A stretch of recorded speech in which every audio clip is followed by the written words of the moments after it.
Assalamualaikum warahmatullahi wabarakatuh.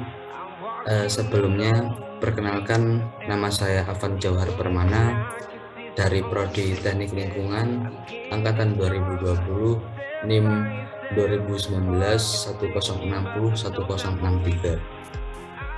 Di video kali ini, saya akan menjelaskan tentang apa itu proyeksi peta, hal apa saja yang berkaitan dengan proyeksi peta, dan bagaimana cara pengaplikasiannya di georeferencing di dalam aplikasi ARMAP. Sebelum lanjut ke cara pemakaiannya georeferencing di ARMAP, saya mau menjelaskan apa itu proyeksi peta.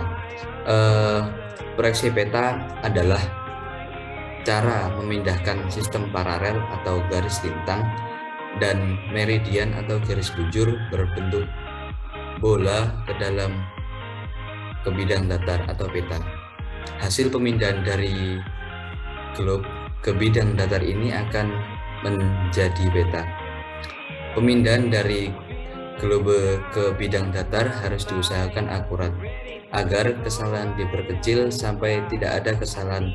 Maka proses pemindahan harus memperhatikan syarat-syarat sebagai berikut, yaitu yang pertama ada bentuk-bentuk di permukaan bumi tidak mengalami perubahan atau harus tetap persis seperti pada gambar di peta globe bumi. Kemudian yang kedua, luas permukaan yang diubah harus tetap. Kemudian yang ketiga, jarak antara satu titik dengan titik lain di antara permukaan bumi yang harus diubah harus tetap. Bila diminta untuk memetakan seluruh permukaan bumi, maka akan dituntut harus tepat. Kemudian macam-macam proyeksi peta berdasarkan sifat asli yang dipertahankan, yaitu ada proyeksi ekuivalen adalah luas daerah dipertahankan sama, artinya luas di atas peta sama dengan luas di atas permukaan bumi setelah dikalikan skala. Kemudian yang kedua, proyeksi konform, yaitu bentuk-bentuk atau sudut-sudut pada peta dipertahankan sama dengan bentuk aslinya.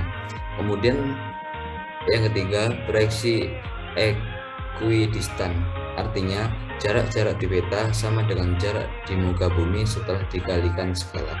Kemudian yang kedua ada berdasarkan kedudukan sumbu simetris, yaitu ada proyeksi normal apabila sumbu simetrisnya berhimpit dengan sumbu bumi, ada proyeksi miring apabila sumbu simetrinya membentuk sudut terhadap sumbu bumi, ada proyeksi transversal apabila sumbu simetrinya tegak lurus pada sumbu bumi atau terletak di bidang ekuator. Proyeksi ini disebut juga proyeksi ekuatorial. Next. Kemudian yang ketiga, berdasarkan bidang asal proyeksi yang digunakan, yaitu ada proyeksi zenital atau bisa disebut dengan azimutal.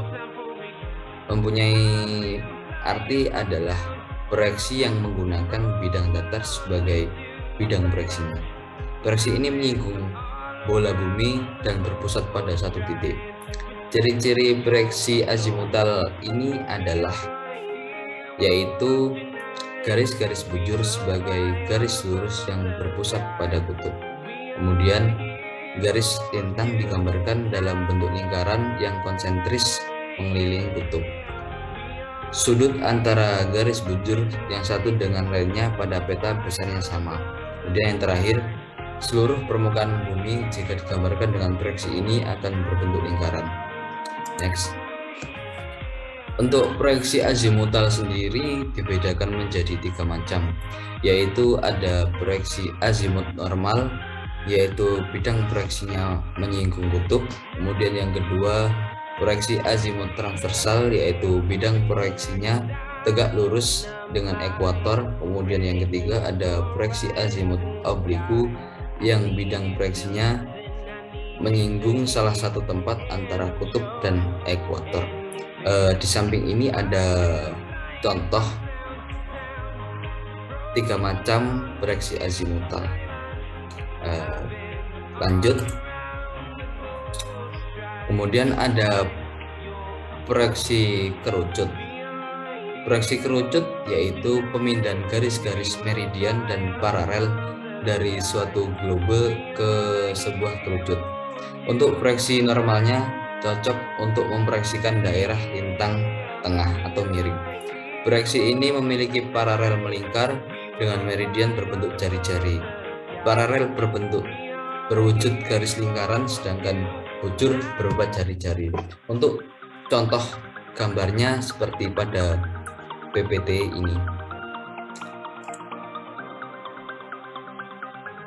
Kemudian untuk proyeksi kerucut sendiri itu dibedakan menjadi tiga macam, yaitu ada proyeksi kerucut normal atau standar yang memiliki artian jika garis singgung bidang kerucut pada bola bumi terletak pada suatu paralel. Kemudian proyeksi kerucut transversal, yaitu jika kedudukan sumbu kerucut terhadap sumbu bumi tegak lurus. Kemudian yang ketiga, proyeksi kerucut obliku atau miring, jika sumbu kerucut terhadap sumbu bumi terbentuk miring. Untuk contohnya sendiri ada pada PPT ini. Kemudian yang ada lagi yaitu proyeksi silinder atau tabung. Proyeksi silinder adalah suatu proyeksi permukaan bola bumi yang bidang proyeksinya berbentuk silinder dan menyinggung bola bumi. Apabila pada proyeksi ini bidang silinder menyinggung khatulistiwa, maka semua garis paralel merupakan garis horizontal dan semua garis meridian merupakan garis lurus vertikal. Untuk contoh gambar di PPT ini ada contoh proyeksi silinder murni, kemudian ada contoh skema proyeksi silinder, kemudian ada contoh peta hasil proyeksi silinder. Kemudian untuk penggunaan proyeksi silinder mempunyai beberapa keuntungan, yaitu dapat menggambarkan daerah yang luas. Kemudian yang kedua, dapat menggambarkan daerah sekitar khatulistiwa. Kemudian yang ketiga, daerah kutub yang berupa titik digambarkan seperti garis lurus. Kemudian yang keempat, makin mendekati kutub makin luas wilayahnya. Jadi keuntungan proyeksi ini yaitu cocok untuk menggambarkan daerah ekuator karena arah kutub terjadi pemekaran garis lintang. Proyeksi azimutal, kemudian proyeksi kerucut dan proyeksi silinder termasuk kelompok proyeksi murni. Penggunaan jenis-jenis proyeksi murni ini sangat terbatas. Kemudian ada yang terakhir yaitu proyeksi gubahan. Proyeksi ini digunakan untuk menggambarkan peta-peta yang kita jumpai sehari-hari. Merupakan proyeksi atau rangka peta yang diperoleh secara perhitungan.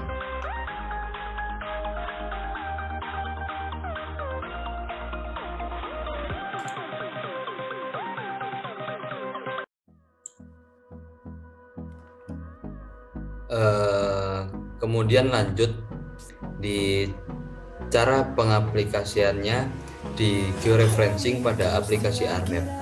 Tapi sebelum lanjut ke tutorial cara pemakaian georeferencing, kita harus tahu apa itu georeferencing. Nah, georeferencing itu sendiri merupakan proses pemberian referensi pada data spasial.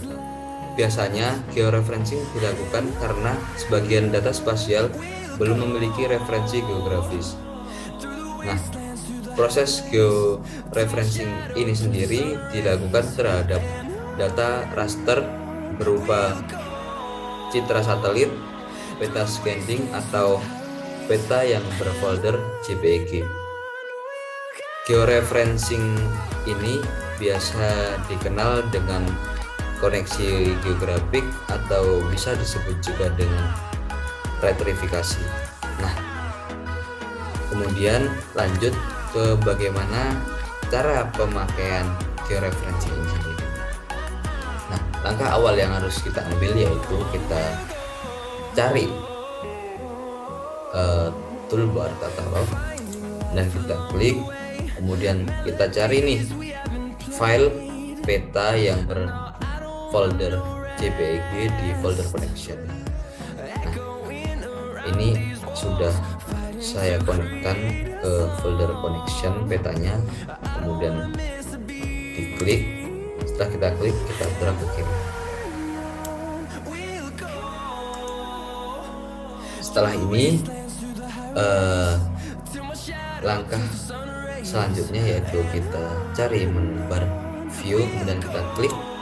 Di sini banyak pilihan nih, kemudian kita cari data frame, kita klik, kemudian kita cari project coordinate system dan kita cari BTM, kemudian klik QGIS, kemudian ada dua pilihan nih, kita pilih yang Southern Hemisphere, kita klik dan kita cari zona 49. Nah, setelah ketemu kita klik, kemudian tinggal kita klik OK. Setelah selesai, kemudian untuk georeferencing ini karena auto adjustnya sudah saya matikan, jadi tidak perlu dimatikan lagi. Nah, langsung ke ini, ke contoh petanya, kemudian kita zoom to layer. Setelah kita zoom to layer, kemudian kita klik add control point. Add control point ini gunanya untuk menentukan titik koordinat yang mau kita pilih. Nah, kemudian tinggal kita cari titik tengahnya di pos ini, kemudian kita klik kiri. Jika sudah ini benar-benar sudah tepat pada titik tengahnya, kita klik kiri, kemudian kita tarik dulu. Tapi sebelum kita klik kanan, kita zoom out dulu biar kelihatan angkanya ini di koordinat berapa. Nah, setelah sudah terlihat kayak gini, kita klik kanan, kemudian kita pilih input X and Y nya. Nah, kita masukin angkanya berapa, X dan Y nya. Untuk X ini tertera 440.000, kemudian untuk Y nya tertera 9.226.000.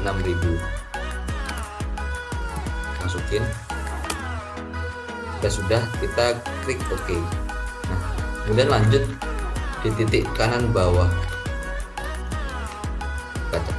Nah, jika sudah, kita zoom in dulu biar kelihatan jelas mana titik tengahnya.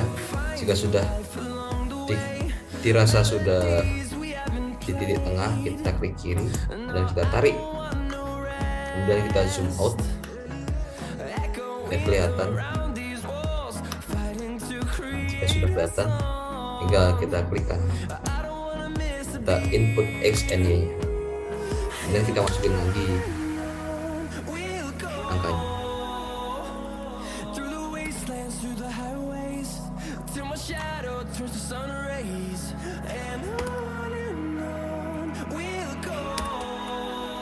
Jika sudah, kita klik OK. Kemudian lanjut di sudut bagian kiri bawah.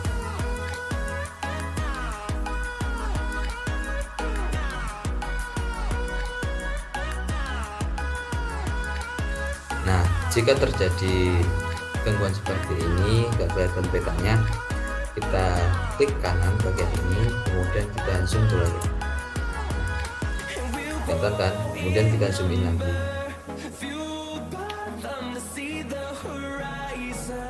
Dan kita klik kiri, kita tarik,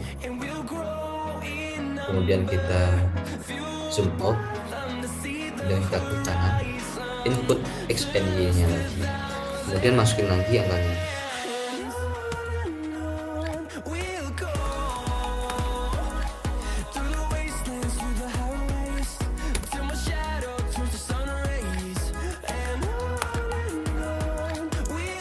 Ini udah hampir selesai, tinggal satu titik lagi di bagian sudut kiri atas. Kita zoom in lagi, cari titik tengahnya.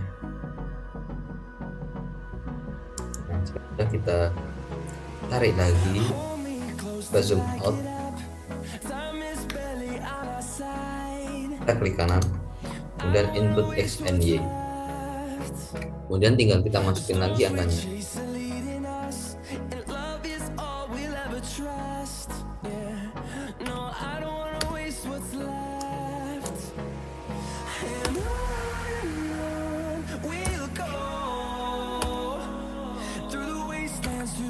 Nah, jika sudah selesai kita klik OK, kita zoom out dulu.